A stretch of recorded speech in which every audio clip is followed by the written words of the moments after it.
था। एक समय क्या हुआ, गुरुदेव जम्मू के लिए जा रहे थे, तो मैं भी वहां पर एयरपोर्ट गया। को किसी प्रकार की आशा नहीं थी, परंतु फिर भी कहा कि गुरुजी से किसी इस प्रश्न का जब तक मैं उत्तर प्राप्त नहीं कर लेता तब तक मेरे हृदय में शांति नहीं थी। तो मैंने वहां पे देखा, गुरुदेव अंदर भी चले गए, अब तो कोई आशा भी नहीं रही पूछने की। परंतु उस समय कुछ समय के बाद मैंने देखा कि गुरुदेव बड़े अंतर्यामी। अगर आपके हृदय में सत्य जिज्ञासा है तो जरूर ऐसा सहयोग प्रदान करते हैं, या तो ग्रंथ के माध्यम से आपका प्रश्न का उत्तर देंगे, या साधु के माध्यम से उत्तर देंगे, या स्वयं भी उसका उत्तर देते हैं। तो मैं देखा पूनम दीदी वहां से आ रही थी और उन्होंने कहा कि ये मैं थोड़े से पेपर भूल गए, माधव महाराज जी को देना है। और मैं तो इतना खुश हुआ, मैंने कहा दीदी मैं पेपर दे के आता हूँ। मैं दीदी को इतना जानता नहीं था, दीदी मेरे को भी जानती नहीं थी, परंतु वहां पर जो गार्ड से मैंने प्रार्थना की, मैंने कहा प्रभु हमारे गुरुदेव है, वो सामने बैठे मेरे को दिखाई दे रहे थे, ये पेपर दे के आ जाऊंगा।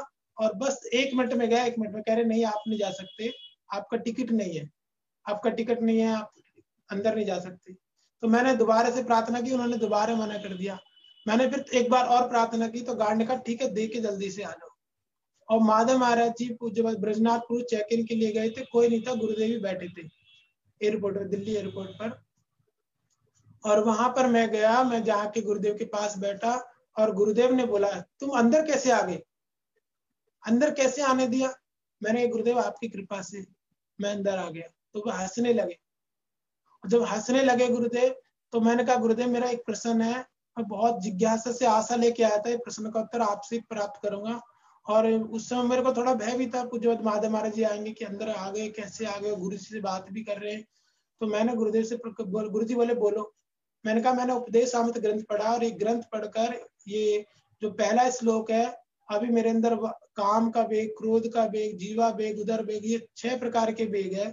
और ये यदि सहन कर भी लिया है तब भी भक्ति प्राप्त हो जाएगी, ऐसा कोई गारंटी नहीं है। तो गुरुदेव पहले तो हंसने लगे और मैं तो बड़ा निरुत्साहित था, बहुत ही गंभीर था। मैंने कहा गुरुजी ने मेरे को ऐसे हंसते हुए बोला कि चिंता मत करो, ठीक है हो जाएगा।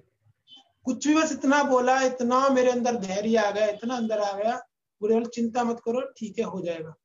इतनी सांत्वना मैंने देखा एक माँ भागवत महापुरुष के निकट बैठने से।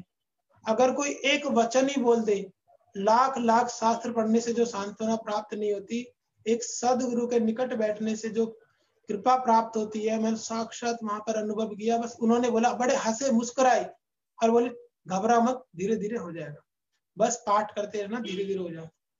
और मैं वहां पर आया, इतना आनंद आया, इतना आनंद आया, मैं बता नहीं सकता कि क्या गुरुदेव ने एक वचन ही बोला, उस वचन में कितनी कृपा, कितनी सांत्वना, कितना धैर्य मेरे को प्राप्त हुआ, मैं ही जान सकता हूँ।